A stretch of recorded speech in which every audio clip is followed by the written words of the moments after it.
Olá, boa tarde. Bem-vindos a mais uma mock class do programa do My Way da EFIG. Espero que vocês estejam bem, espero que vocês tenham aproveitado o final de semana. O professor Carl já está de volta aí, bem, para dar essa aula para gente. E lembrando que a aula da semana passada passou para segunda-feira que vem, tá bom? Então vocês não vão perder. Galerinha, mesma coisa de todas as semanas, tá bom? Deixe o microfone desligado e assim que o professor perguntar, aí vocês abrem o microfone e falam com ele, tá bom? Quem não se sentir confortável em responder ou em conversar com o professor, perguntar alguma coisa, mandam um chat privado aqui no Zoom Chat Box, que eu ajudo vocês, não tem problema nenhum, tá bom? E eu espero que vocês se divirtam. E hoje o professor Kroll vai falar com vocês sobre engenharia elétrica. Imagino que tem muitos de vocês aí super ansiosos para essa aula. Então a gente vai se falando, ok? Thank you very much, Professor. Thank you for one more time joining us. No problem at all. No problem at all. Hello, everyone. I'm sure everybody knows me by now. But again, if you don't, my name is Carl Myers, and I'm the engineering project tutor for Study Groups Network of International Study Centres in the UK. My academic and professional backgrounds is in the field of civil, electrical, mechanical, electronics, and robotics engineering, and also computer science. Right. Okay, so during this session, what we're going to do, I'm going to give you a brief introduction of electrical engineering, which is one of my main disciplines. And I'm going to discuss why you should choose to study this engineering discipline. I'm going to also give you some examples of the careers you could pursue with a degree in electrical engineering, sorry. And the most exciting part is where we're together going to explore AC/DC theory. And for the older ones in the crowd, no, that's not the band. We're going to actually see how we rectify or manipulate AC/DC or alternating currents and direct currents for use. And we're going to do that in our friend Tinkercad again. For those of you who don't know, this is an online platform for teaching you, the students, the basics of the product development life cycle. Okay, so hopefully you've all signed into Tinkercad. If you haven't, I'll give you a couple of minutes at the end when we finish this presentation. Okay, so let me begin and let me kick off with a question again. Okay, so what is electrical engineering, right? If it went to click over, let me start my little video on the side. There we go. Okay, so electrical engineering, it's not new by any means. In fact, it can actually trace its way back, all the way back to the 17th century, believe it or not. We never actually done anything with it then. We never put it to any real use at all. But an interesting but very useless fact, if you've ever heard of an electrical engineer being referred to as an electrician, this comes from the 17th century, as they used or demonstrated static electricity and were thought of as magicians, hence electrician. Okay, so electrical engineers advance the fields of electricity and electromagnetism, developing such things as power transfer systems and designing motors, amongst many, many, many others. We're actually going to discuss the power transfer systems. That's part of AC/DC theory. Okay, so electrical engineers are integral to modern day society, as virtually everything we use needs electricity to work, from basic living needs as well as communication, entertainment, and in business. Well, sorry, I missed it. Doesn't matter. Okay, so why should you choose to study electrical engineering? Right, there's many different reasons, and the reasons for choosing electrical engineering as a discipline, it's more or less the same as choosing any engineering discipline, with some slight variations in it. So employability. Okay, so essentially they've got electrical engineers have got excellent graduate prospects, and that essentially means employability. Nearly everything we use on a daily basis needs electricity to work. And due to this, many countries are showing a skill shortage, just like in any other engineering discipline. But it's more apparent with electrical engineers, basically because everything we use needs electricity to work. So skill shortage, we all know what a skill shortage is. It basically means there's not enough electrical engineers for the jobs available. And this, again, means you have an excellent chance of finding a job in electrical engineering right out of university. And in some cases, even before you leave university, in my case, for example. And this is the main reason why electrical engineers enjoy one of the lowest unemployment rates of any profession. Electrical engineering is one of the top paid professions. Again, much like every other engineering discipline, but more apparent with electrical engineering, again, because there's more roles out there and they're in higher demand. Okay. So starting salaries for electrical engineers are amongst the highest for any university degree, as we've already explained. In fact, the typical starting salary for an electrical engineer is £30,000. I'm not too sure what that is in dollars, but I will work that out. With a bachelor's degree, rising to £39,000 with a master's. And this is only a starting salary, which increases substantially with experience and continued professional development, essentially meaning you will never stop learning in electrical engineering. With advancements in tech coming thick and fast, you need to keep your knowledge up to date and relevant. And with this continuous learning comes an increase in salary, i.e., the more you know, the more you earn. Okay. Another one, much like every other engineering discipline, but again, more apparent with electrical engineering, global opportunities. It provides a lot of opportunities for you locally and internationally.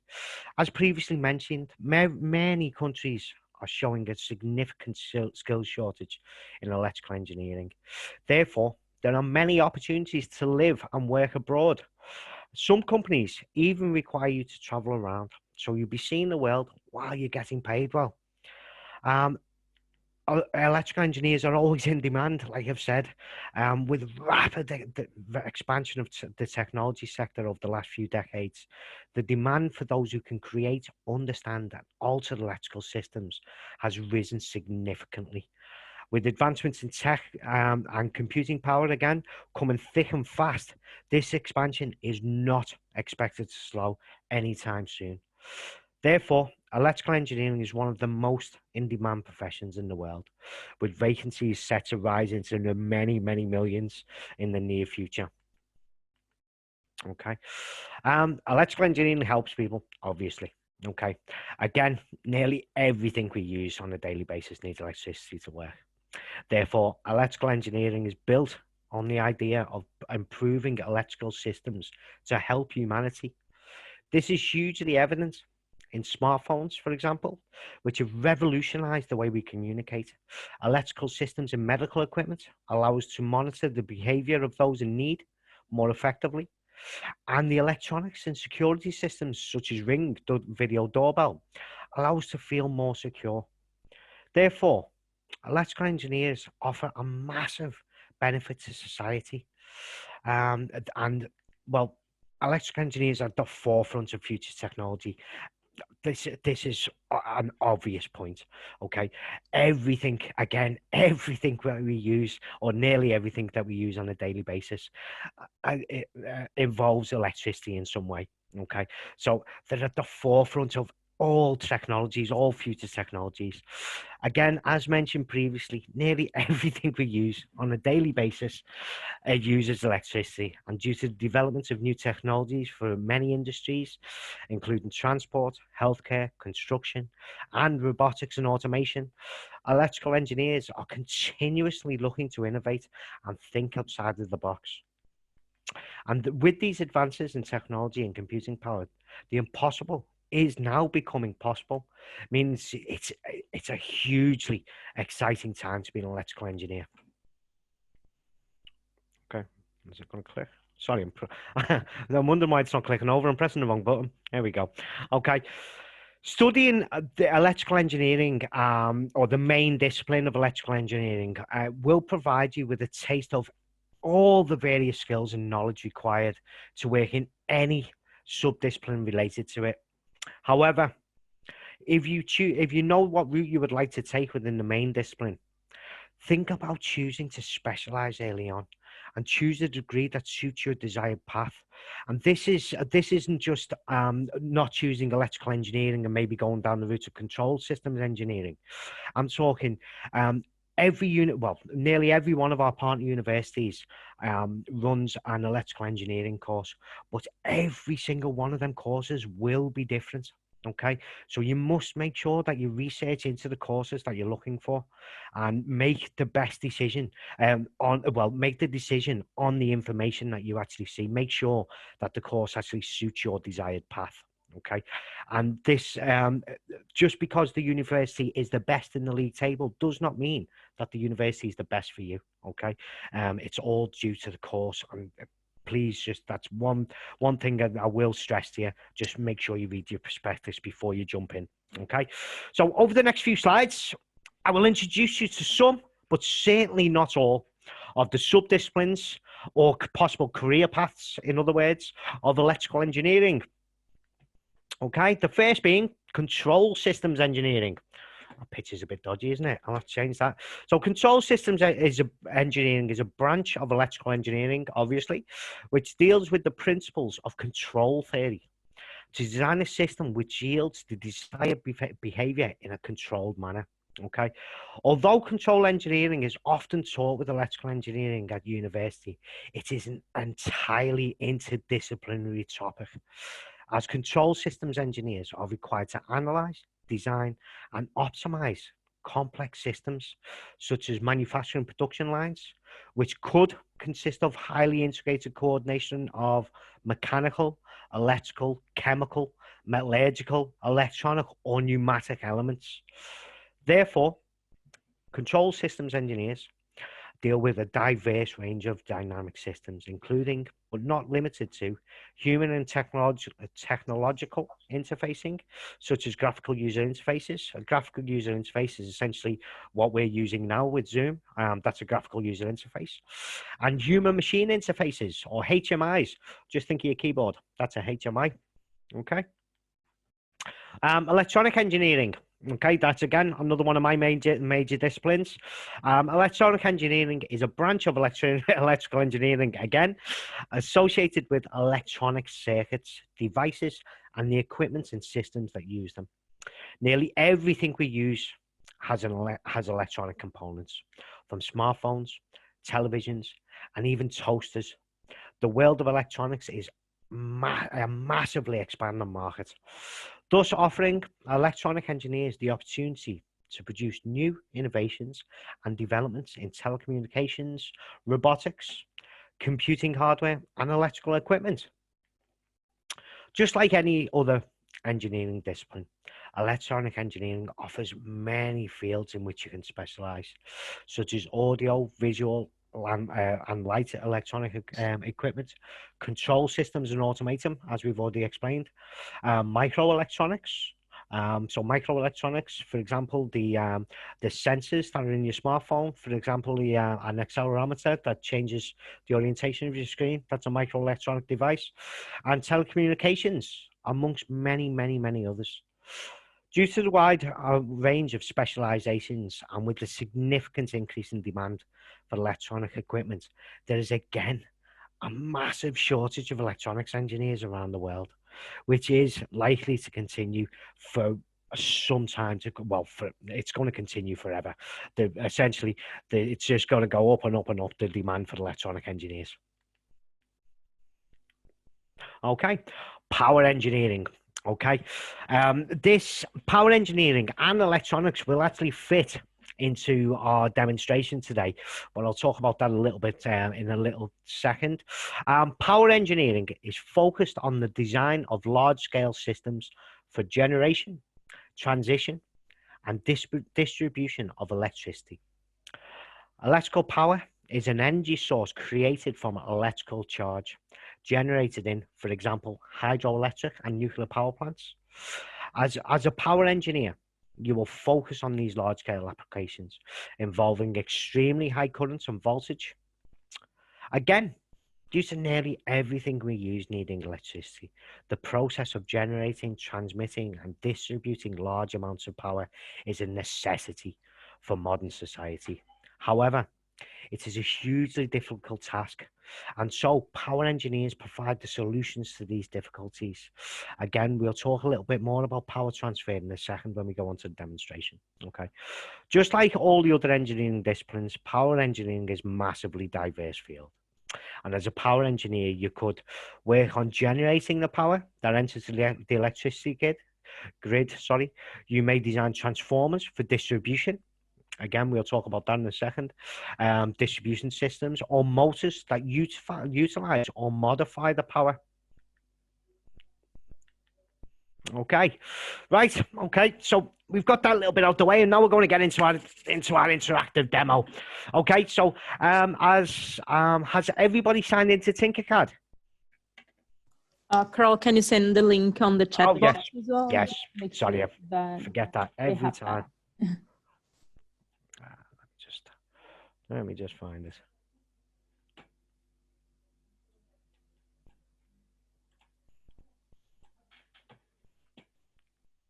And there we go.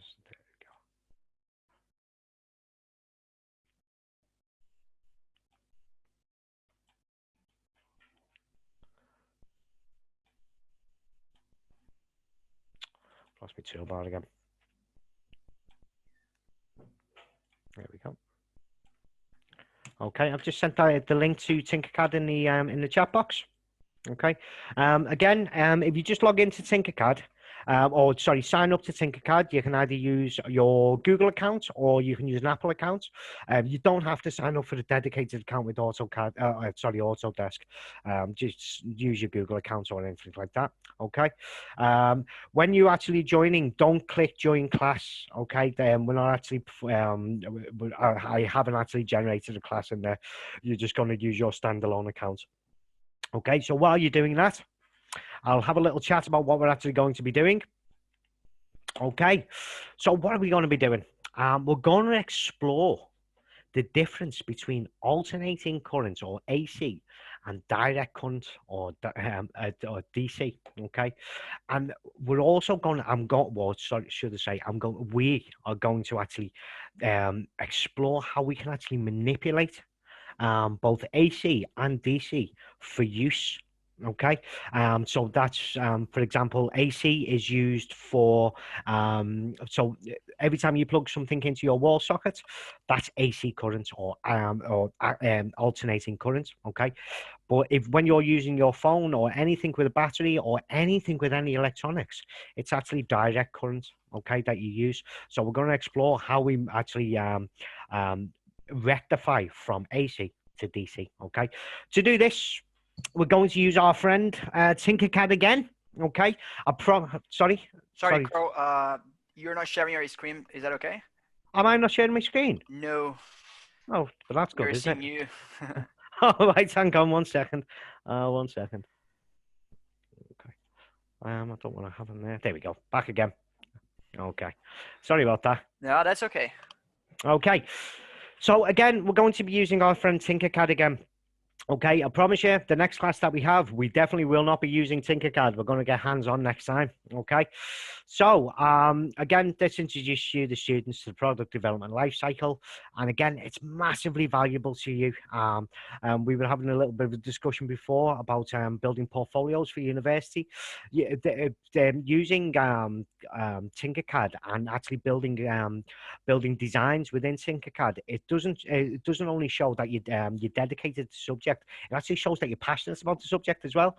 So it's really, really useful, not just for that, but it also introduces you to industry standard software. Okay, so Tinkercad's basically an ultra simplified version of software you'll be using in your everyday lives during your academic career and your professional careers as engineers. Okay, so what are we going to do? Right, there's Tinkercad. Okay, so first of all, what we're going to do, we're going to actually I'm going to show the difference between alternating currents and direct currents. Okay, so that's a little bit of an experiment that I'll just show you straight off.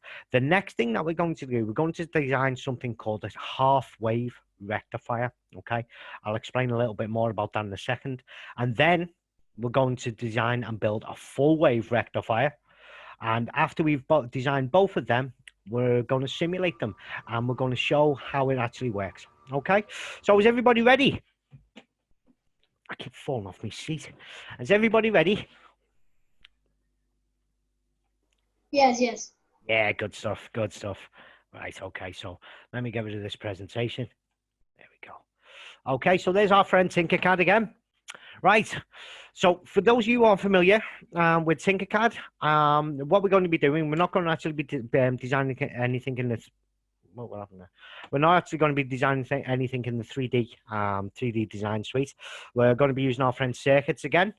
So on the left-hand side, you will see a blue box with 3D designs in it. Just beneath that, you will see circuits. If you could just click on that for me, just like that. Okay, and then once you are on the circuit design dashboard, if you could just click create new circuit for me. Another really interesting fact about, well, another interesting or valuable thing about this workshop is I'm going to actually start introducing you now to some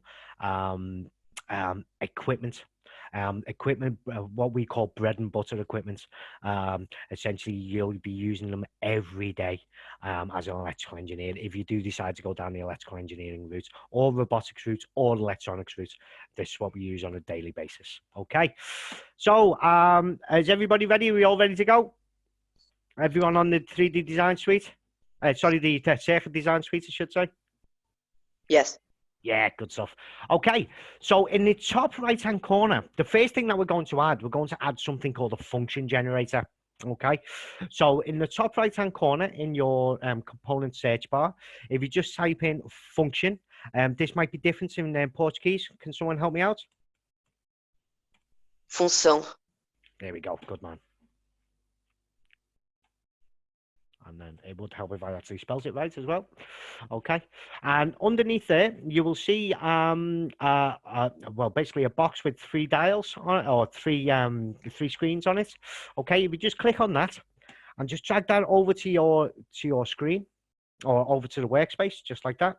Okay, and what you will see, and what will be highlighted, there'll be a box in the top right hand corner. Okay, if we just change the frequency, we want it at 50 hertz. Okay, the amplitude, we want it 10 volts. Okay, and the DC offset, we want it 0. Okay, is everyone okay with that? Yes. Good stuff. Okay, okay. Excellent. Okay, so I'll just give you a brief description of what a function generator is. Essentially, a function generator is used as a piece of electronic test equipment, or software, because you can actually do it within software, and it's used to generate different types of electrical waveforms. Okay, are you any familiar with? Am I confusing people with electrical waveforms? Do you understand what I mean by electrical waveforms? You will do. You will do in a minute. Okay. So over a wide range of frequencies, we've just altered the frequencies now. So the frequency of something, it's measured in hertz. Okay, and it's basically how many times, how long it takes to create, how long it takes to complete one full wave, essentially, or one period. Okay, so for example, if it takes 0.25 seconds to create to complete one period, it's got a frequency of 4 hertz. There you go, just like that. Okay, so some of the most common waveforms produced by the function generator are sine waves, which is what we're going to be using today. Okay, square waves. Okay, they're basically square waves. You can think of them as a digital signal. So they're either on or off. Okay, triangular waves and sawtooth waves, which again we'll see again in a second. These waveforms can either represent a single shot or can be repetitive, sorry, or a single shot. So where I say repetitive, it just keeps on going, or single shot. So essentially, we use these when we're testing electrical equipment that takes signals from another piece of apparatus. So we'd use these, and we'd use the single shot function on them. So essentially, you'd send a shot over, and then you'd see if your equipment works on that signal. That's why we use them. Okay. So the next thing that we're going to add is something called an oscilloscope. Okay. So again, if you just in the component search bar on the right hand side, if you type in oscilloscope, I don't think this will be different in Portuguese. So OSCILLOSCOPE,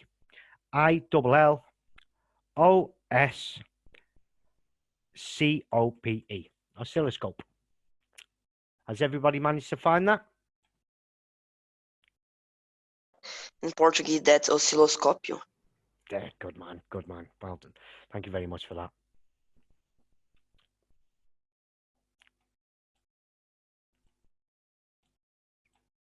Okay, is everyone okay? Ready to go? Yeah. Yeah, good. Okay. Right. So the first thing that we're going to do, if you just have a look at the bottom of this equipment here, okay. Oh, sorry, I'll just tell you what an oscilloscope is first. That would be handy, wouldn't it? So we're basically an oscilloscope, or previously called an oscillograph. That was when it was actually an analog system, which had a needle and ink on it, and it's got many other names, to be perfectly honest. It's a type of electronic test equipment that graphically displays varying signal voltages. Okay, so usually as a two-dimensional plot, which is what's going to be here, and it can actually display one or two signals. Unfortunately, within Tinkercad, it'll only show one signal. Okay, so we're going to have to use two of these. Okay, and it basically displays sound. You can display sound waves on it. You can display essentially what we would use them for as electrical engineers. We would use them to make sure, again, like the function generator sends a signal to test whether the apparatus that you've just developed works properly on that signal. We would use an oscilloscope to essentially test that signal. Okay, to make sure that that signal is correct before we even started messing around with the equipment that we've actually built. Okay, right. So what we're going to do, we're going to actually add two of these oscilloscopes. Okay, so we're going to have two side by side. Well, not side by side, just away from each other, just like that. Okay, and then what we're going to add, we're just going to add a 9-volt battery. That's just on the standard components. If you just take all the letters out of the search bar, you will see the 9-volt battery. Okay, if you just drag that over just underneath the first oscilloscope, and then change the orientation of the battery, or the cell, I should say. It's not actually a battery. Just underneath the oscilloscope, just like that. Okay, is everybody okay with that? Sorry if Yes. I'm going. Yeah, sorry if I'm going a little bit quick.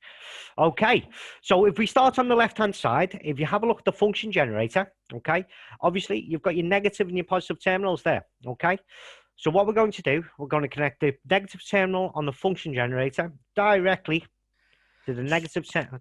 Sorry, Professor. Yeah. Can you just show how you change the orientation of the? Yeah, I do apologize. No, that's okay. Thank you. Right. Okay. So if you have a look at my screen now, just on the top left-hand corner, just underneath the Tinkercad badge, you will see it looks like a little mountain, to be honest, with a curved arrow over it. If you just hover over that, it'll actually say rotate, or well, that is the rotate button. If you just click on the battery or the cell itself, and then just keep clicking rotate, and just so it's orientated just like that. Okay, and just make sure your battery's just underneath the oscilloscope. Okay, is everyone okay with that? Did you get that? Yep. Okay. Danielle, did you get it? Danielle Hossi? Okay, I think he got it. Thank you, Professor. Brilliant, excellent. Okay, right. Okay, so again, from the function generator, if you just hover over the negative pin, if you just click on that, and we're gonna, yeah, let me delete that. I'll start that bit again. Just in case you don't know how to do the bend points. Okay, so again, on the function generator, if you hover over each one of the pins or the connections on the function generator, you've got a positive and a negative. Okay, so what we're going to do, we're going to click on the negative, and we're going to move that over to the negative terminal on the oscilloscope, just like that. And again, if anyone's taken this class, one of these classes before, what color does a negative have to be? Anybody? Black. Black. Black. That's it. Brilliant. Okay. Excellent. And what color does a positive have to be then? Red. Yeah, good Red. stuff. Good stuff. Yes, that's it. So you've got to remember that. Okay. If you're going to be an electrical engineer, electronic engineer, or anything like that, you need to remember the different colors of the well, basically, positive is always red. Black is always negative. Okay. Essentially, it's massive safety feature. It stops people from putting their fingers in things. Okay, right. So the next thing that we're going to do, we're going to connect up the positive. So just click on the positive on the function generator, and we're going to connect that to the positive on the oscilloscope. Sorry, do you all know how to add the bend points? I just skipped completely over that. Right, okay, so to add a bend point, if you just hover your mouse cursor over the wire, okay, double click on it, and a white circle will appear, and then you can just move that white circle anywhere you want, and that just essentially just adds a bend point. Okay, is everyone okay with that? Yes. Brilliant. Okay, so if we move over to the right hand side now, okay. So again, on the 9-volt battery, you'll see a positive terminal and a negative terminal. Okay, we're just going to connect them up with their like terminals on the oscilloscope. Okay, so you've got a red terminal. Connect from the positive on the battery on the cell. Keep saying battery to cell onto the positive terminal on the oscilloscope. We're going to change that to red. And then we're going to repeat that step for the negative. Oh, there we go. And we're going to change that to black. Okay. So while you're completing that, are any of you actually familiar with AC or alternating current or direct current? Are any of you familiar with it? I know the band. Brilliant. I was waiting for someone to say that. Right, okay. Absolutely brilliant. Okay. Well, AC/DC, alternating current. Okay. This when power is generated in a power plant, it's actually generated, and the charge is direct current. Okay, so it's going to have a positive going in and a negative coming out. What they actually do in the power stations, they run the charge through something called an inverter. Okay, and what that does, it causes the signal, the electrical signal, because it's a signal at this time. So it causes the electrical signal to alternate from positive max amplitude to lower to negative max amplitude. So for example, if it's got an amplitude of 10 volts, okay, it will it'll start at 0, travel up to positive 10 volts, then it'll travel back down to 0, and then move into the negative or phase shift at 0, and then at the very bottom it will be a negative max amplitude of 10 or negative 10 volts, minus 10 volts. And the reason they do this, no, in fact, I'm not going to tell you the reason we do this, because I'm going to ask you the question about that at the end. Okay, so has everybody got to this stage now? Yes, is everything okay? Yep. Okay, so what we're going to do now, if we just click Start Simulation. Okay, right, we've got a little bit of an issue here. Right, so on the first oscilloscope, right, if we just click on the oscilloscope itself, and you will see a blue box open up in the right hand corner.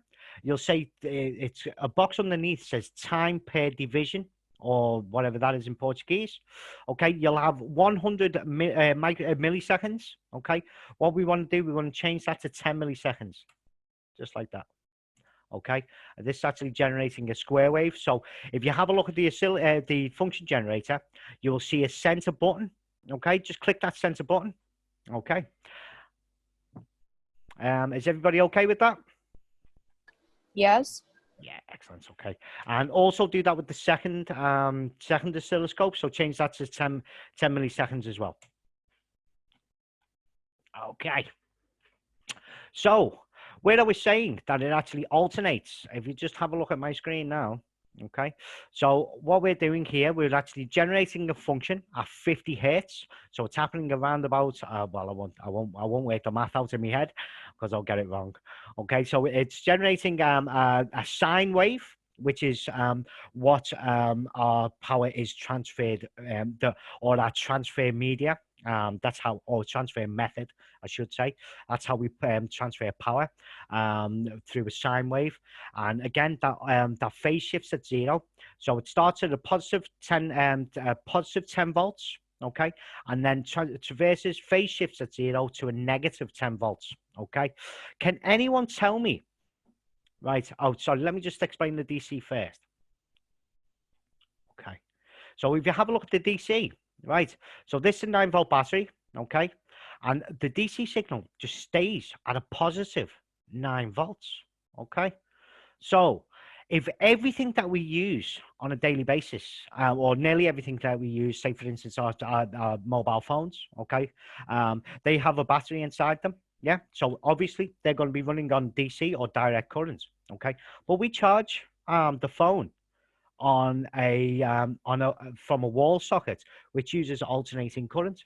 So how do you think we get from that the alternating current to direct current so we can actually use it? Anyone, any ideas? Anyone? Don't worry about it if you don't know, because you will know it by the end of this. No? Okay. No idea. So, no idea. Good, good, good. Right. Not a problem. You'll know at the end of this. Okay. So, can anyone answer this question? If everything that we use, or nearly everything that we, well, no, it is actually everything that we use, because everything's got electronic components, or nearly enough everything has got electronic components. If everything or nearly everything we use uses direct current, why would we then transfer, or why would we distribute the power using alternating current? Has anyone got any ideas why we would do that?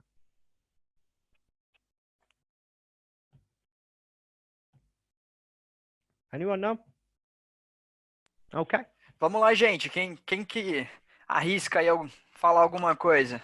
I don't expect you to know this. I really don't. I just want to see if you've got any idea why we would actually do it. No? Okay. Well, I'll tell you. Right. It does. It seems really, really daft. Professor? Yes. Yes. Can I try? Yeah. Have a go. I think it's because when we talk about energy distribution,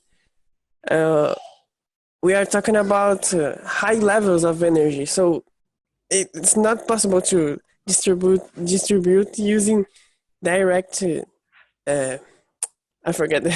Direct current. But you're very, very, yeah. very close to that. Very, very close. Yes. Yes. Using direct current and generating or distributing such high currents, it generates a lot of heat. Okay. But that using direct current generates more heat than AC for some reason. I don't know why. Okay. I honestly don't know why, and I'll find that out. But the main reason for it is a DC circuit must have a positive and must have a negative cable. Okay. Every household and every business everywhere has got electrical supply. Okay, so if you needed a positive and a negative to transfer to every one of these buildings and or houses, everything, you wouldn't be able to see the sky if we transmitted power using DC. Okay, so that's why we use alternating currents, because you only need one wire. Okay, because this phase shifts from positive to negative. So essentially, just on one wire, you're completing the circuit just on one wire. Okay, and that's why we distribute using the alternating currents. But everything that we use needs to be rectified to actually use DC currents. Okay, so there we go. Well done for that answer, though. And no, there's no such thing as a stupid answer, and there's no such thing as a wrong answer either. Every answer has got its merits. All right, so you learn something, even if the answer is not quite correct. You're still having a go, and you will get to know the right answer. Okay, so well done for that. All right. So is everyone okay with that? Do we understand why we use alternating currents to distribute rather than DC? Yes, is everything okay? Yeah, good stuff. Good stuff. Okay. So what we're going to do now, we're going to actually see how we are going to transform this sine wave into just a straight line, just like the DC, or transform the AC into DC. Okay. So the first thing I want you to do is the 9-volt battery. I can't speak today.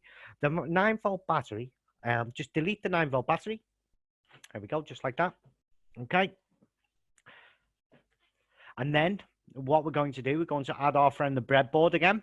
So if you have a look at the basic components, again, just clear your search bar. You'll see a breadboard small, just at the bottom. We just move that over, click on it and move it over. Okay. If you aren't familiar with what a breadboard is, essentially it's something that we use daily. Okay, electrical engineers, electronic engineers, robotics engineers, we use these daily. And what it is, it just allows us to rapidly prototype with removing the need to solder components and that sort of thing. Okay, right. Has everybody added the breadboard? Professor, Yes. could I ask something? Right. Does the numbers in the breadboard make some difference? No. Essentially, what them numbers do, if you have a look, I'll just zoom in a little bit. So you'll see the numbers just along the on the numbers. These are the numbers that you're thinking, yeah, the vertical line or the horizontal line, I should say, from 1 to 30. Yes. Yes. Yeah. Essentially, what they're for, it's when you've actually prototyped your prototyped your system, whatever you're making. Okay, you're then going to transfer them components over to something called a prototype board like this. Okay, and if you have a look on the hopefully you can see that because it's really, really small. Basically, these prototype boards have numbers on them as well, and letters also. Okay, so if you have a look at the letters across the top of the breadboard, you have to look at the numbers along the length of the breadboard, and essentially they correspond with prototype boards. Right, so it's really easy just to go, right, I'm in slot 1, slot 1J, and it's that easy then to basically build your prototype and solder it up without making any mistakes. Brilliant question, excellent question, really observant, well done. Okay, so has everybody added the breadboard? Yes. Good stuff, excellent. Okay, so what we're going to add now, we're going to add something called a diode. Okay, so if we have a look in the again in the search bar on the top right hand side, if we type in diode, DIODE, okay, and you will see you will all be familiar with LEDs. I'm sure you will. Okay, LEDs are a diode. Okay, light emitting diode. All right. You can actually use this. I would be able to use LEDs for this experiment, but it's not how we do it in the real world, so I'm not going to. Okay, so you will see you in the very, very top box, you will see an LED RGB, okay, and then just beneath that you'll see like a little black box with 2 grey terminals protruding from it. That is a diode. Okay, so we just click on that and just move it just next to the breadboard, just like that. Okay, a diode is essentially a 2-terminal, as I've just explained, electronic component that conducts current primarily only in one direction. Okay, that's really important that you remember that it only conducts in one direction. All right. It's essentially, it has a low or ideally zero resistance in one direction, meaning it will conduct in that direction, and a high or ideally infinite, never the not ideal, resistance in the other. So as I've already explained previously, not in this webinar, in another one, electricity will take the path of least resistance. Okay, so if there's no resistance there, the electricity will go there. If there's an infinite amount of resistance there, there's no way electricity will be able to pass. Okay, so in simple language, if you want to think of it as a one-way valve. which allows electric current to flow in one direction, but generally, I say generally, does not allow it to flow in the opposite direction. The reason I say generally is because there are other diodes out there. You will actually see one just underneath called the Zener diode. Okay, they have something called a breakdown voltage. So if you put a voltage in that's too high, oh well, it's not too high, a voltage in that's high enough, the diode will go into breakdown and it will start conducting in the reverse bias. Okay, what I mean by reverse bias, it will conduct the wrong way. Okay, so so now we've added this, we've added the diode. What we're going to do, we're going to change the orientation. I'll just zoom in on that. You'll see a little gray line, okay, on the diode itself. What that gray line does, that identifies which terminal is the cathode, okay? So you've got an anode and a cathode, okay? Anode is positive, cathode is negative, okay? So what we're going to do, we're going to change the orientation of this diode. So the gray line is on the right hand side, just like that. So if we have a look at my screen now, it's just going to look like that, okay? And then what we're going to do, we're just going to move that over to the breadboard, just like that, okay? The next thing that we're going to add, sorry, has everyone moved that over to the breadboard, yes?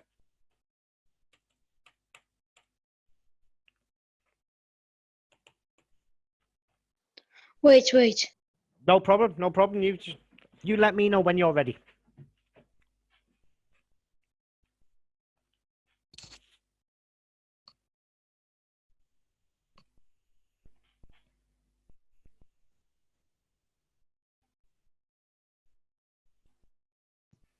Okay, finish. Excellent, good. Okay, so the next thing that we're going to add is something called a resistor. So let me just see if it's actually in the basic components, yes. So again, just clear the search bar and just underneath, you will see something called a resistor, all right? Again, it's a really, really basic component in electronics, electrical, everything. It's a basic component. Essentially, it just adds resistance. What we're actually going to use in this one for, don't worry about this too much if you don't know what it means. We're going to be using this as a pull down resistor. So again, don't worry about that too much because we'll be getting rid of it soon. Okay, so again, what we're going to do, we're going to change the orientation of this resistor, just so it's orientated like that. It doesn't matter with the resistor which way you actually connect this up, because all it does is add resistance. There's no anode or cathode to it. Okay, so once we've done that, move the resistor over to the breadboard and put the first terminal in the same row as the terminal on the on the Arduino, on the diode. If you just have a look at my screen now, just like that, okay? Essentially, again, if I hover over that pin, you'll see that every one of them pins along that line are highlighted in green. That basically means they are all connected together, okay? Again, you just let me know when you're ready to go. You can go. Excellent, good stuff. Excellent.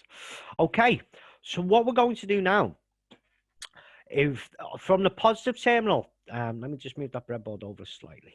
Okay, from the positive terminal on the first oscilloscope, okay, the one that's connected to the function generator, click on the positive terminal, and then drag that wire to the positive. On the positive terminal on the top of the breadboard, okay, and change that wire color to red because it's a positive. And then we're going to do the exact same with the negative, but we're going to drag it to the opposite side of the breadboard, just like that, and we'll change that to black. Okay, again, you just let me know when you're ready to go. Wait a minute, please. No problem at all.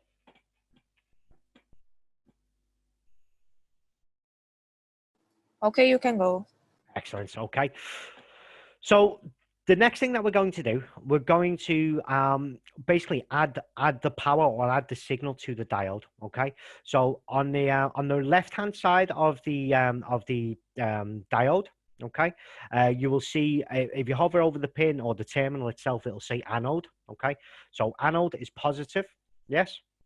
So we click on the anode and we're going to move that up to a positive terminal on the top of the breadboard. Again, change that to red. Okay, and then just at the very end terminal or terminal 2 of the resistor, if we just click on one of the terminals just beneath that, and we're going to drag that down to the negative terminal on the bottom of the breadboard. And again, we'll change that wire color to black. Okay. Again, you just let me know when you're ready to go. Go ahead. You can. Excellent, excellent. Okay, so the second oscilloscope that we haven't used yet, okay, that's got nothing connected to it. If we connect the positive, okay, so see the positive terminal. If we click on the positive terminal, we're going to connect that just above where the resistor and the diode are connected together. If you just have a look at my screen again and just connect it up just like that.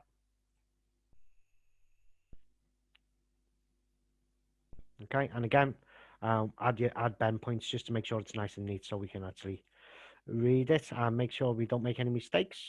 Just like that. Okay. Is everybody okay with that? Yeah, is everything okay? Excellent. Okay, and then last but not least, the negative terminal on the far right oscilloscope.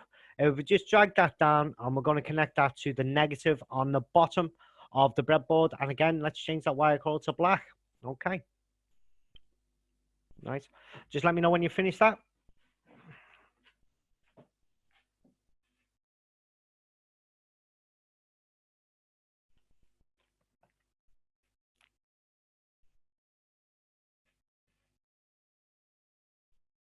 I think you can go. Excellent. Thank you You very can much. go. You can. Excellent. Okay, so what we're going to do now, all we're going to do now is going to start the simulation. And there we go. So if you have a look at the first oscilloscope, you will see that it's still using alternating currents. So the function generator is still generating the same wave. But for some reason, on the right-hand side, we're not showing any negative. We're not showing any negative phase now. So do you think that is now DC? Do you think that's now DC current? Do you think that's direct current now? Because we're not showing any negative cycle now. It's only a positive cycle. So is that DC?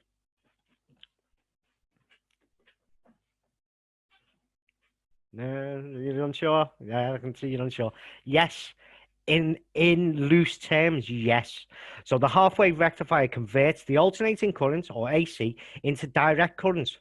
But the obtained direct current at the output is not a pure direct current, okay? It's a pulsating direct current, okay? As you can see, it goes from a positive 10 volts to nothing for a little while, and then positive again, and then to nothing, and so on and so forth. So this would not be a useful current, would it? Okay, so the pulsating direct current it's not constant. It fluctuates with respect to time. When there's a fluctuating direct current, is applied to any electrical device or electronic device, the device just simply will not work properly. And sometimes it may even basically be damaged by it.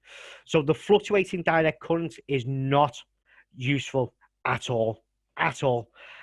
So how do you think we'd be able to adapt that so we would be able to use it? Has anyone got any ideas? I don't expect you to know any of this. Just have a go. I don't know, Professor. You don't know? Okay. Have any of you ever heard of something called a capacitor? If you've seen Back to the Future, you probably you've heard of a flux capacitor. I might be showing my age there a little bit. You might not have actually seen. You might be too young to have actually watched that. But have any of you ever heard of a capacitor before? No? Okay.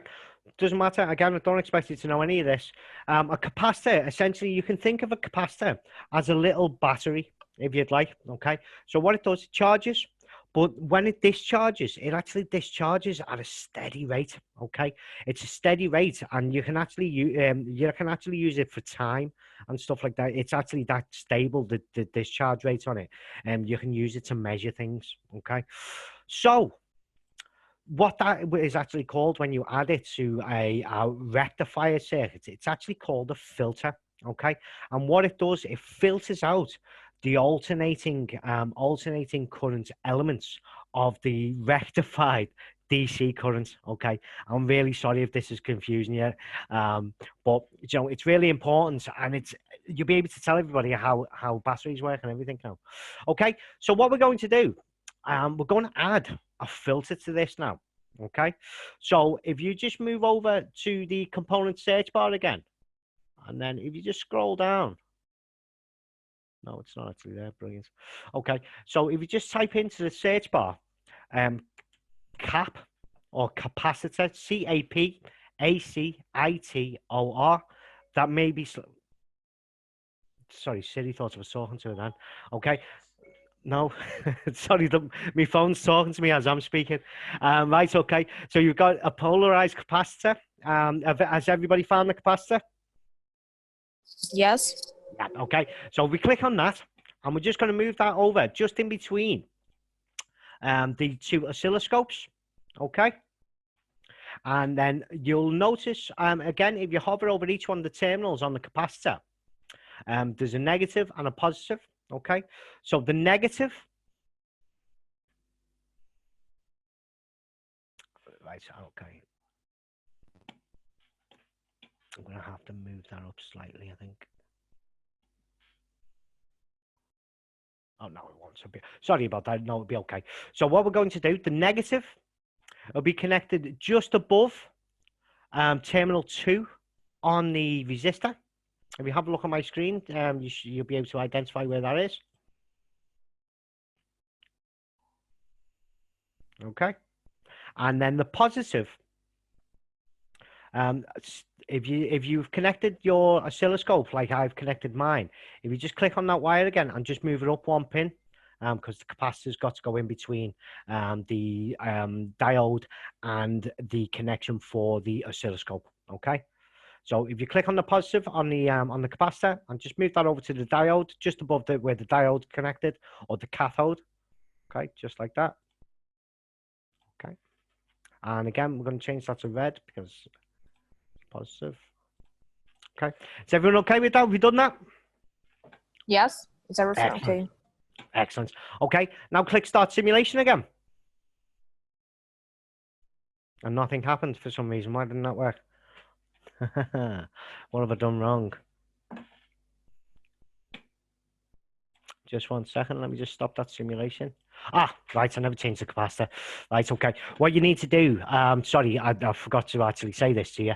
If we just stop that simulation, when you actually add the capacitor, you will see the blue box in the top right-hand corner again. Okay. What we're going to do, we're just going to change the value of the capacitor, or the capacitance of the capacitor, and we're going to change that to 100 microfarads. So just type 100 in there. Whoa. Just like that. Just click enter. Okay. And then we'll start the simulation again. And there we go. Okay. Has everybody managed to do that? Yeah. Yeah. Excellent. Okay. So now. Professor. Yeah. Yeah. Sorry, can you repeat, please? Yes, of course I can. So have you added the capacitor? Yes. Yes. Yeah. Okay. So if you just click on the capacitor, in the top right-hand corner, you'll see a blue box open. Okay. And what you want to do, it says name, then capacitance. You want to change the capacitance to 100. Okay. Once you've done that, if you just click start simulation, you should see something along the lines of what's on my screen. Oh, okay. Have you got it? Good, good. That's it. Thank Well you. done. Well done. Okay, so what you will see there now, you will see basically that is direct current. Okay, yes, it's slightly wavy and it's still got something we call a ripple voltage. Okay, it still has a ripple voltage, but it's a very, very, very minor ripple voltage. Okay, so do you think now that this is perfect, where this we'll be able to use and it's the most efficient thing that we could use? Or do you think, no, there may be a more efficient way of doing this? What do you think? Think about, let me just move this up. When I ask that question, think about the positive and the negative elements of the initial alternating current. What happens when it travels to negative 10 volts? What happens to that charge? Any ideas what happens to that charge? Anybody? Again, I don't expect you to know this, but essentially what happens to that, to the negative cycle, it basically just gets thrown away. Okay, so that's a waste, isn't it? Right? We don't want to be wasting charge like that. We don't want to be wasting electricity like that. So this is obviously not the most efficient way of doing things. So how do we then use both the positive and the negative phases of the alternating current?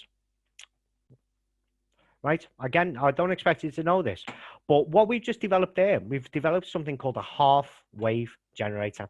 So that basically means it takes the positive half of the wave. So what we're going to do now, I'm going to actually show you how to develop a full wave rectifier. Okay, so which will basically use both the positive and the negative parts of that original sine wave, right? So what we're going to do, we'll delete that capacitor. Okay, we're going to add that again later on. Well, I shouldn't have said that because that's something that we're going to do later on. Okay, so delete all the wires off the both of the oscilloscopes, just like that, because we're going to connect them up slightly differently now.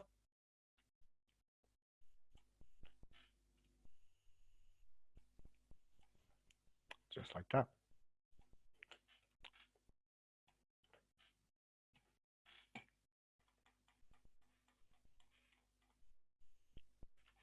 Okay. Right, is everybody ready to go? Sorry, also just delete the resistor as well. Okay, we might as well get rid of all of these. Might as well get rid of all of them. Okay, so what we're going to do now, we're going to add another 3 diodes. These diodes are really, really useful. Okay, we use these all the time, diodes. We use them for circuit protection. We use them for everything. Okay, so again, if we just in the component search bar, okay, if we just scroll down when we're hovering over the component search bar, you'll see the diode just next to the LED RGB. So what we're going to do, we'll add another one. Okay, we're going to change its orientation to the same as the previous. In fact, they're all more or less going to be the same orientation. Okay, and we're going to put that in the same position as the resistor. Okay, just like that. Sorry, Professor. Yeah? You delete the cables. Sorry? You delete the cables. Yes, delete all them cables. We're now going to actually build a full wave rectifier. We're going to go. Oh my God. Don't worry, honestly. That is just what I was actually giving you an example of. I was giving you an example. Brilliant. I was giving you an example of how inefficient a half-wave rectifier is, but for some components it is actually that's brilliant. For some components, or for some equipment, that is actually perfectly fine. But for the example, the use of a television set, we would not be able to use a half-wave rectifier. It would have to be a full-wave rectifier. Okay, so we're essentially starting again. We're going to build another circuit today. I'm going to work his hard today. That's the engineering life, right, Professor? That's it. That's exactly it. You'll be doing this all the time. You'll just be building something. You'll spend hours on it, and then you'll just take it apart again. Okay. That's what is I would say civil engineer. No, sorry, I was engineering class at university, guys. Oh yes. Yes, yeah, you'll be really proud. You'll be doing lab experiments, and you'll be really proud of what you've just made. By the way, I've built many of these on breadboards, many of them. And when I first started, and you're measuring the capacitance, how slowly it discharges, and you've got a full circuit all over your breadboard, and then you're told to just dismantle it, and you're like, right, okay, it just took me 3 hours to do that. So there you go. Get used to it. Okay. Right, so has everybody added the second diode? I promise you we're nearly there. Yes. Yes. Excellent. Okay, so now what we're going to do, we're going to add a third diode. And we're going to, again, orientate that exactly the same way as the previous two. Okay. And then we're just going to pop that. Make sure you're leaving one row of pins, or one column of pins, I should say, because the breadboard's on its side. If you have a look at my screen, just like that. And again, we're going to add now a fourth diode, and we're going to spin that round, just like that. So it's orientated exactly the same as the others. Okay. And then we're going to move that over to there. Again, just underneath. So the pins, the cathode from the first is on the same line as the anode from the second.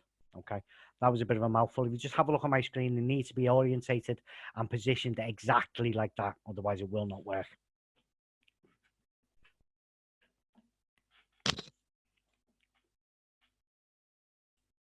Okay, again, you just let me know when you're ready to continue. You can continue. Excellent. Thank you very much. Okay, so now what we're going to do, just underneath, so we're going to actually connect these together now. And what we're actually going to connect them, we're going to connect them in what's called a bridge circuit. Okay. If any of you do move into the realms of electrical engineering, electronic engineering, or anything along them lines, you will be massively familiar with bridge networks. Okay. Essentially, they're everywhere, bridge networks. For example, if you've got bathroom scales that you may weigh yourselves on in the morning, they have something in them called a load cell. Okay. And what actually makes a load cell work is a bridge network, or what's called a balanced bridge network. And within this bridge network, they're usually shaped like a diamond, or in the balanced bridge network, it's usually shaped like a diamond, like that. And they'll have a variable resistor that goes across the two. If that variable resistor, if that's infinite resistance, they're told the whole system is in balance. Therefore, it doesn't conduct any current whatsoever. Okay. As soon as you put any weight on the load cell, that will alter the resistance of the variable resistor, which will then unbalance the bridge network. It'll start conducting current, which will then be read as your weight. Okay, that's how they work. All right. So sorry, I bored you with that one. Right. So now what we're going to do, the top two diodes. Okay, starting from the right hand side, we're going to connect the cathode from the right hand, from the top right hand diode to the bottom right hand diode, just like that. Just leave that wire color as green. And then we're going to repeat that step for the anode on the left hand diodes, just like that. So if you just have a look at my screen now, these should be connected up just like that. Again, if they're not connected up correctly, it will not work.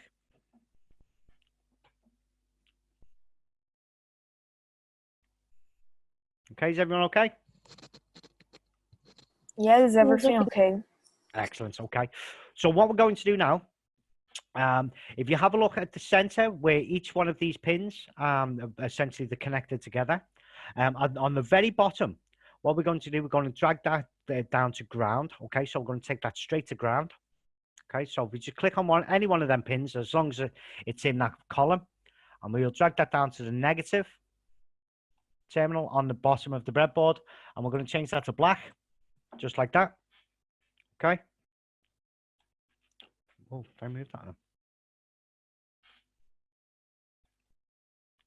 Okay, I'll keep zoomed in so you can see it clearly. Okay. So the next thing that we're going to do, we're then going to start connecting the oscilloscopes up again. Okay. So from the positive on the positive terminal on the function generator, we click on that and we connect that up to the negative terminal on the first oscilloscope and change that color to black. And again, just add, sorry, don't change that to black, change it to red. And again, add your bend points. What we're doing now, we're actually connecting, the oscilloscope up in series now. Okay, we've got to with a full wave rectifier, right? Okay, and then the positive terminal on the oscilloscope, we're just going to drag that down to the positive on the breadboard. And again, change that to red. Okay, is everyone okay with that? Yes. Okay. Sorry, do you want a couple of minutes or a couple of seconds? Okay. Okay. Okay, excellent. Okay, so the next we're going to connect the negative on the function generator. Okay, we're going to click on that. And we're going to drag that to the negative on a negative row on the bottom half of the breadboard. And again, we'll change that to black. And well, when it wants to, change to black. There we go. And then we'll add our bend points again. Just keep it nice and neat. Okay. Right, is everyone okay? Yes. Yeah, excellent. Okay, so now what we're going to do, right, as you can see, we've got the negative on this side of the bridge. Okay, what we're going to do now, we're going to connect a positive up to the network. Okay, so if we click on the positive on the top of the breadboard, okay, top half of the breadboard, and we're going to drag that just where the top two diodes are connected together, so the pin just below that. And we'll change that to red. Again, if you just look at my screen, because that description might not have been clear, if you just have a look at my screen, it just needs connecting up just like that.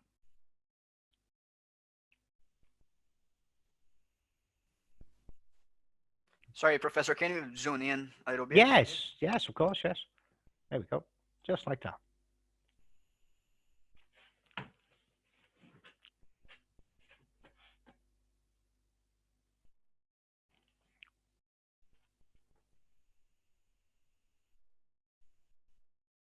Again, you just let me know when you're ready to continue. We're going really, really quickly here. I didn't expect this to go this quickly. We may even be finished early today. You can continue, teacher. Excellent. Thank you very much. Okay, so now what we're going to do, we've got the input. So we've got the input function generator. We've got the input oscilloscope, which is basically going to show us what's being generated by the oscilloscope. Okay, now what we're going to do, we're going to connect up the output, okay, or the load. So for this, we're going to use another oscilloscope as the load, just like we did earlier. Okay, so on the negative on the right hand oscilloscope, okay, we're going to connect that to just above the anode on the top far left diode. Again, just have a look at my screen because that description might not have been clear. Again, if you don't connect this oscilloscope up properly, it just will not work. Okay, so can everybody see that negative connected, the way it's connected? Yes. Excellent. Okay, right, so the next thing that we're going to do that for the positive. Okay, so if we drag the positive down, okay, and that's going to be connected just there, just there, on the bottom pair of diodes. Okay, we're going to connect that up to the same row as the cathode. Okay, just like that. Again, look at my screen if that description wasn't clear. Well, it wouldn't be because it said just there, which that wouldn't work, would it? Okay, right, okay. And just let me know when you're ready to continue. You can continue. Excellent. Right. So what we're going to do now, we're just going to start the simulation again. So let's start this simulation. And there we go.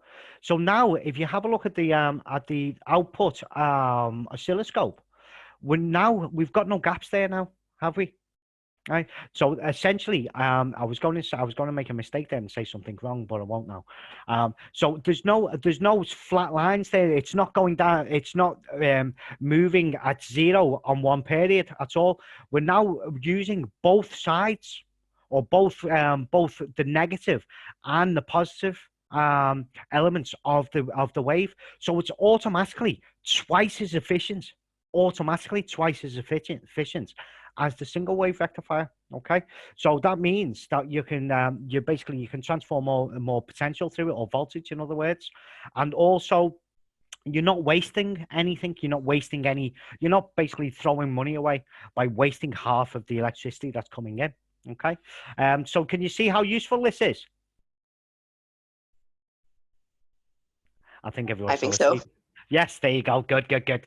So if you look at this waveform now, so you look at the output waveform, do you think that's okay? Do you think that's perfect now? We can use that? Or, sorry, do you think that it's still got some alternating current features? It's still got some elements of alternating current in there?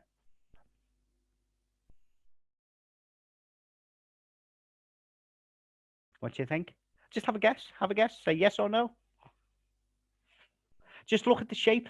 Just look at the shape of the output waves. Look at the way they move like that, and then they move straight down to zero, and then they go right back up again and straight down to zero and up again. They're pulsating again, aren't they? Okay. So once it's pulsating like that, it's still got AC characteristics. It's still acting as in some way as an AC wave, or an AC waveform. So how do you think we're going to make that to a more, well, how do you think we're going to remove the AC elements away from our output? How do you think we would do that?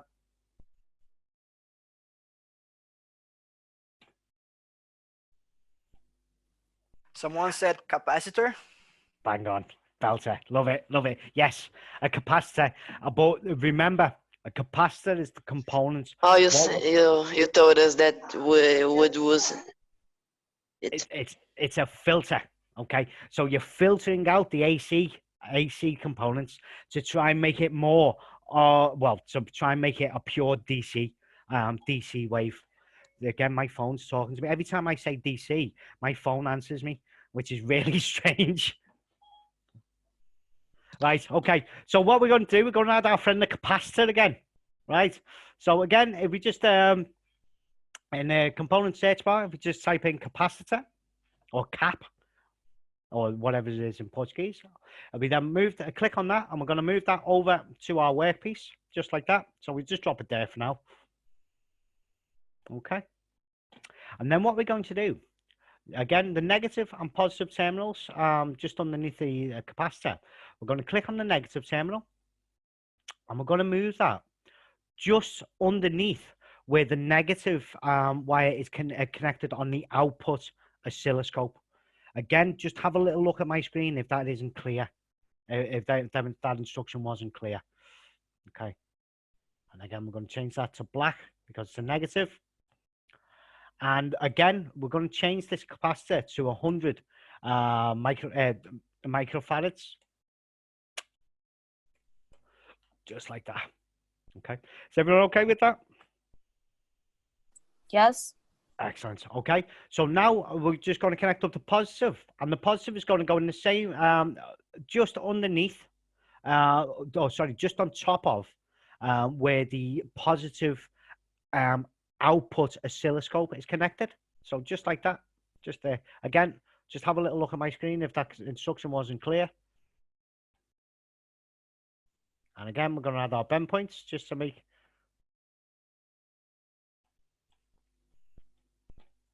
it look nice and neat so we can trace it through. Has everybody managed to do that? Yes. Brilliant. Excellent. Okay. So start your simulation again. There we go. I thought it weren't going to work then. And there we go. So we've actually moved this into more of a DC signal. Okay. It still has, for alternating currents, this is really severe. This is severe ripple voltage. This is for a full wave rectifier. This is not good. Okay, but to actually fix that, we've got to start moving in the realms of we've got to start adding other things like inductors and that sort of thing, which is really outside of the scope of this tutorial. Okay, and also we'd have to start doing a lot of math. All right, we'd have to start doing a lot of math to work out RMS values and that sort of thing, so we could actually move that ripple a little bit closer to a straight line. But it does give you an example, and it does show you exactly how nearly every piece of electrical equipment in your house, this is how they work. This is how they work from when you plug them into the wall. This is how they work. Okay, so I hope you all found that interesting. I know I did, because I love it. But I hope you did. Again, has anyone got any questions for me? Yes, I have one. Yeah. Could you answer me what is the difference between the diode and the diode Zener diode? I don't know how to Yes. say in English. Right. So yes, the Zener diode, exactly the same. Exactly the same. You can pronounce it any which way you'd like. Okay. The difference with the Zener diode, for example, the diodes that we're using here, right? I'm going to go a little bit technical now. Oh, sorry. Let me just I'll answer that question. I forgot to actually explain to you how these full wave rectifiers work, but I'll do that in a second. Right. So a Zener diode, essentially, the diode that we've used now, it will only work in the forward bias. So essentially, it will only move from negative to positive. So I nearly tripped you up there. It will only move from positive to negative. So you can only transfer current from positive to negative. You can't go from negative to positive. All right. It just will not conduct in that way. A Zener diode has got something built into it called a breakdown voltage.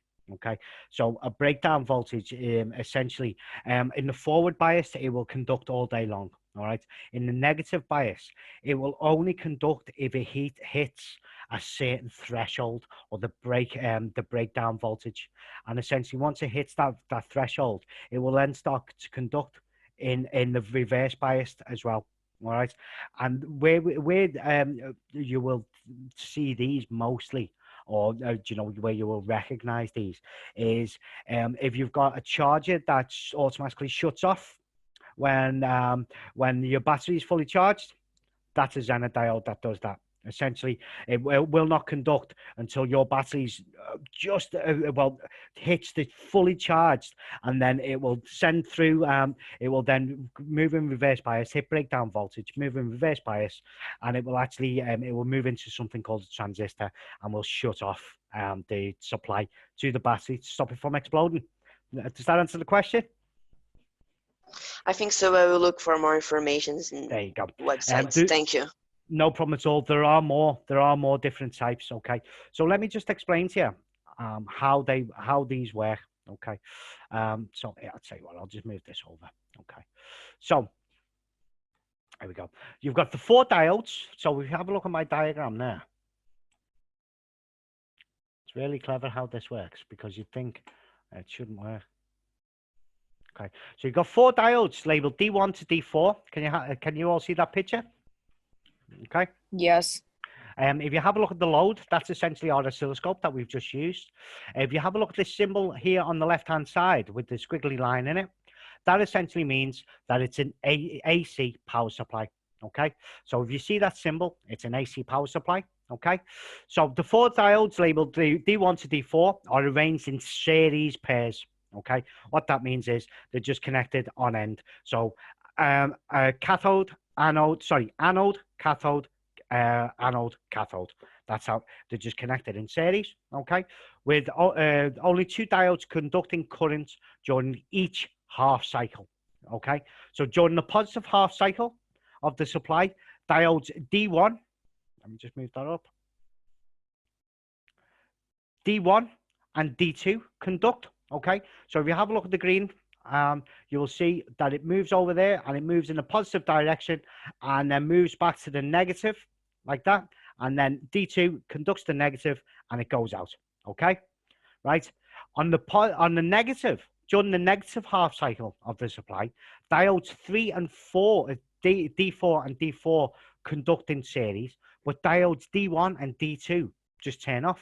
Okay, so if you have a look here, okay, so D4 is now conducting that way. Okay, so that's now moving towards the negative, yes, and D3 D3 is now transferring on the positive, like that. So essentially, it's the same way round. As I've already explained to you before, say for instance, an LED will only work in one direction. A diode will only work in one direction.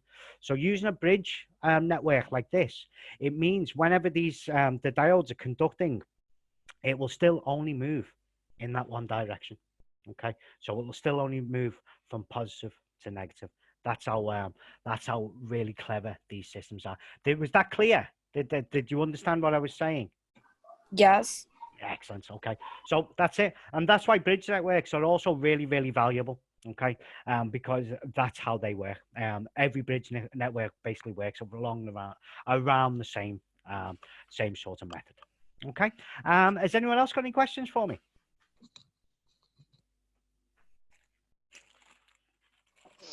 Professor. Yeah. That's not a question. I would say my thanks to you Oh, thank you. because of all these classes. No I'm problem really at all. I'm really glad. Thank you. Thank you. Thank you. No problem at all. Honestly, it's my pleasure. I really, really enjoy doing them. Again, the next couple of classes, we're going to move away from using Tinkercad. We're going to actually start building things. So I will get it as soon as I actually finalize what we're actually going to be doing. I will get a list out to you. Just to get some parts together. It's not going to be anything major. It's just going to be cardboard, elastic bands, and pencils. Okay, that's all you're going to need. I'm not going to give away what we're actually going to be doing, but that's all you're going to need. But again, I'll send a list out, or I'll send a list. Well, yeah, you will receive a list of what you need, but believe me, it will only be household items. It'll be something that you've got lying around.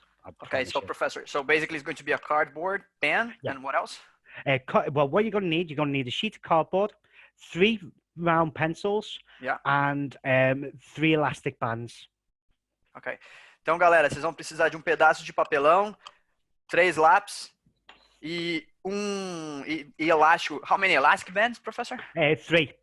3. Ok? Yeah. Então, ele vai mandar a lista e a gente envia para vocês antes da segunda. Mas vocês já podem se organizar aí separando um pedaço de papelão, 4 lápis e 3 elásticos de dinheiro, tá bom? Sorry, professor. No problem at all. No problem at all. Okay, so again, I hope you all enjoyed it, and I hope you all found it interesting. You'll be able to go and tell your guardians now how everything works in your household, which So is really good. So now, professor, you have one student already that said here, I have decided to get into electrical engineering. Thanks, Very good. professor. Thank you. Excellent, excellent. You're only touching upon it now. It gets so much. The world of electrical engineering is absolutely huge, and this is the basic building blocks. Okay, you can again keep tinkering in Tinkercad if you're interested in electrical engineering. Have a little look at operational amplifiers. Okay, they're another circuit which is bread and butter for electrical engineers. It's essentially how, say for instance, you get an electrical signal to you've got your hi-fi that's playing music, okay, and you send an electrical signal to your speaker to play sound. There's an operational amplifier in there which actually amplifies that signal, which makes it louder. Okay, so there you go. Right, so have a little look at that. Has anybody else got any questions before we end the session? Actually, I wanted to ask something. Yes. Does it matter if the capacitor negative wire is below the oscillator wire? So the positive? Right. Yes. If you actually move the capacitor wire above, so what I'll do, I'll actually do it now to show you. this is where it makes a liar out of me and doesn't change anything. As always. Okay. So now I've connected that like that. Right. So what I'll do, I'll start that simulation again.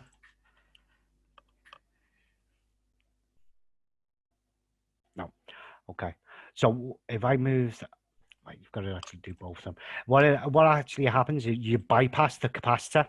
If you connect it up via the oscilloscope or the capacitor behind the oscilloscope, it actually bypasses the capacitor, so you don't get any smoothing with it. So yeah, I'll do that now. Again, Tinkercad is not without its issues.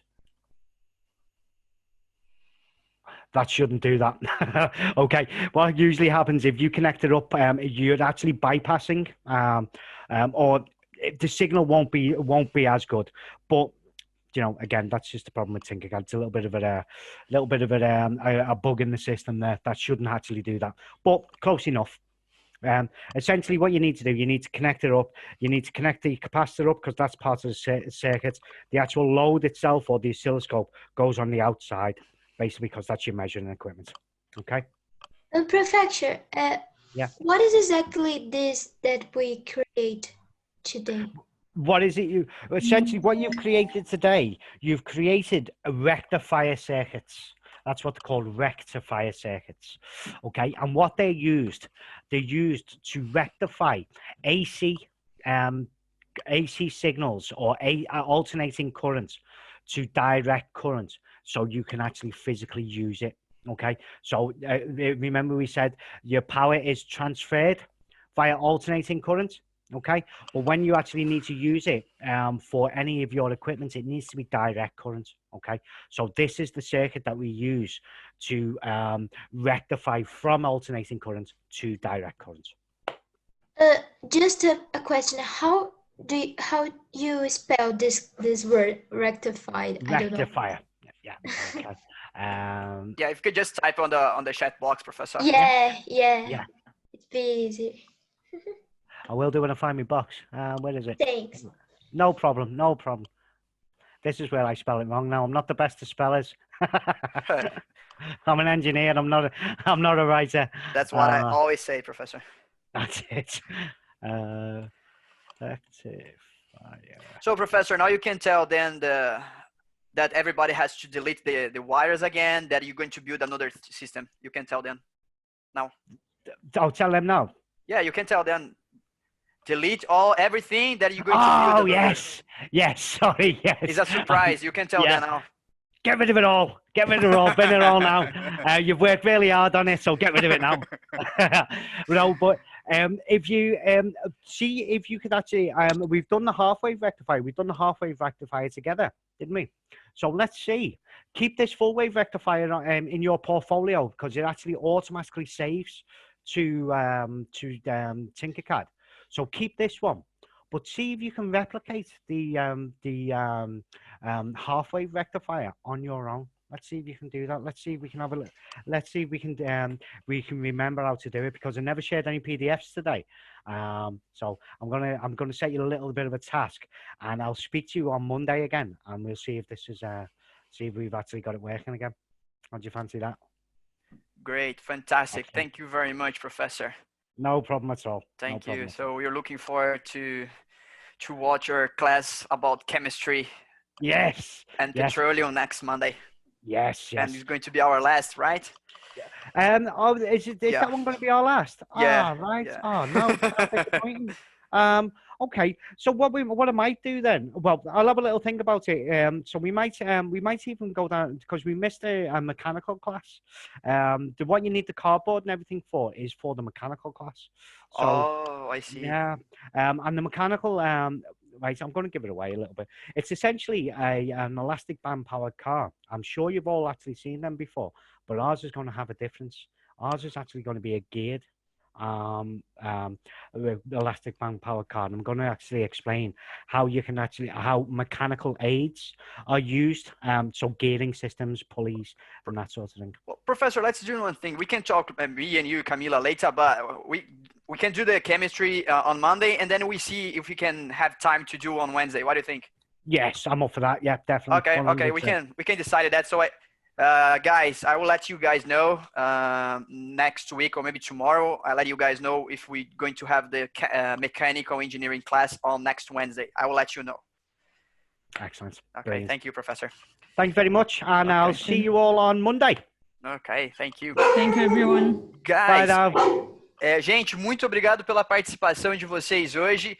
Foi muito bacana ter vocês aí participando. Mais um projeto aí para o portfólio de vocês. Isso é muito importante, não se esqueçam disso.